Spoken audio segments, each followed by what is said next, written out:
Io perché qua? Dai, Bruno, dai, dai un secondo pondente, Ma dai. perché il Stoccarda, l'Hertha Berlino. Dopo guardiamo. Dai Bruno.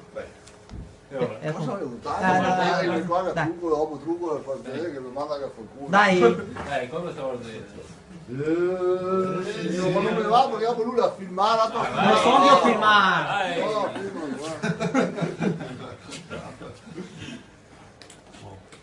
Dai.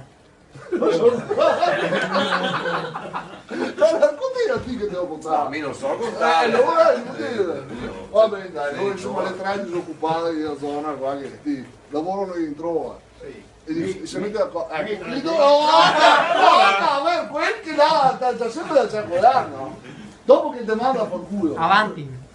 Allora ti gli squadri che non è meglio che si organizza bene e fa una rapina. E dopo qui, naturalmente gli super dei gente così vi fai fare la rapina della banca del paese. Dentro c'è il tre passamontagna, sale lana qua e là. Boh, arrivo dentro, questa è una rapina qua e là, a un certo punto che fa, ti ho una spinta alla testa, sai, questa montagna, ho una spinta alla testa, no, come sta botta dura un attimo, no, qua, insomma, ti non era così, e tira il passamontagna, no, ti vedo una spinta alla testa, non finire qui, ma no, che già che era in banda, ieri Tony, me lo senti che via pistola in mano, ti perde la testa, Paolo che tira una pacca, e lo occupa, e cazzo, ma sì, ora il Tony, Paolo che tira un'altra pacca, via, me via, ti scappa via, no? Con le macchine sto Tony fa, no, mi risolto di me, conosci tutti. Ma no, ma fa tutti qua, e tu io ti trovo uno e fa, ma ti mi ha dovuto conoscersi, bim, pam, ti mi ha dovuto conoscersi, bim, pum, un'altra pacca, là in fondo nel cantone una coppietta, no, mi femmina, no? Arriva lui e fa, ti mi ha dovuto conoscersi, mi no, ma mi femmina sì.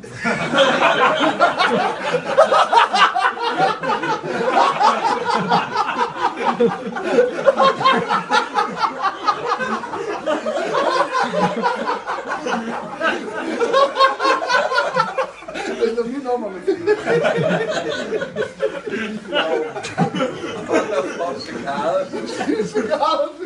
e da me no, ma femmina sì, Come liberarsi della presa? sì, come liberarsi della femmina?